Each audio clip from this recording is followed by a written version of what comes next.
বিএনপির মহাসচিব মির্জা ফখরুল ইসলাম আলমগীর বলেছেন, স্বৈরাচার আওয়ামী লীগ বিদায়ের পর এখন সুযোগ এসেছে নতুন করে সুন্দর রাষ্ট্র নির্মাণের।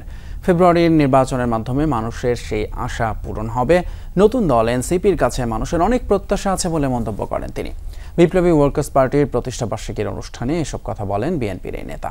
কর্মসূচিতে দেশের সব রাজনৈতিক দলের নেতারা এই দেশের রাজনীতি নিয়ে কথা বলেন। শ্রীলঙ্কা আবারও রপ্তানিতে শীর্ষে। বিপ্লবী ওয়ার্কার্স পার্টির ২১তম প্রতিষ্ঠাবার্ষিকী উপলক্ষে পুনর্মিলনী ঢাকা রিপোর্টার্স ইউনিটিতে অতিথি ছিলেন দেশের সব রাজনৈতিক দলের সিনিয়র নেতারা। সুন্দর সমৃদ্ধ বাংলাদেশ গড়ুক। মত পথের ভিন্নতা থাকলেও দেশের উন্নয়নের স্বার্থে সব দল ঐক্যবদ্ধ হওয়ার বিকল্প নেই, মত দেন রাজনৈতিক নেতা ও বিশিষ্টজনরা।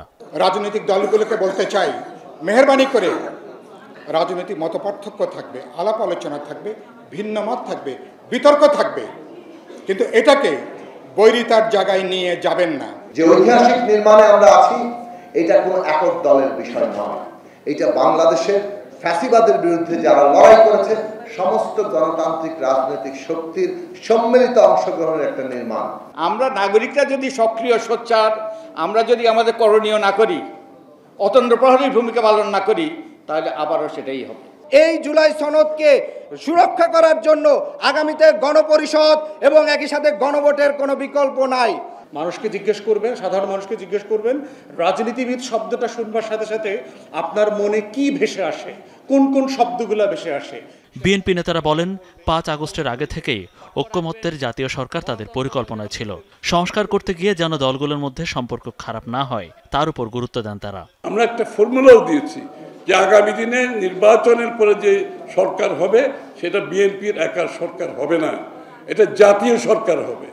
এবং আমরা সবাই মিলে যে সংস্কার প্রস্তাব করেছি, আমরা সবাই মিলে সেটা বাস্তবায়ন করব। তা এখন যখন আমি সংস্কারের গল্প শুনি, ওনারা কী বলছেন আমার মাথায় ঢুকে না। আমরা শুধুমাত্র চেষ্টা করছি যে বিষয়গুলোতে ঐক্যমত হওয়া যায়। প্রত্যেকটি দলের একটা দর্শন আছে, ভাবনা আছে, চিন্তা আছে। কোনোদিনও এক জায়গায় সব বিষয় আসবে না, এটা আমরা সবাই বুঝি। তাহলে তো আবার বাকশাল হয়ে গেল। সরকারে যে নিজের ইচ্ছা মতো চলতে পারবো, এটা সম্ভব না। এটা সম্ভব না। বিজনেস অ্যাজ ইউজুয়াল হবে না।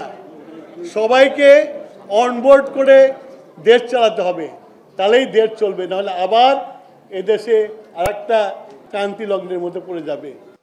বিএনপির মহাসচিব বলেন, ফেব্রুয়ারি নির্বাচনের মধ্য দিয়ে দেশবাসীর আশা পূরণ হবে।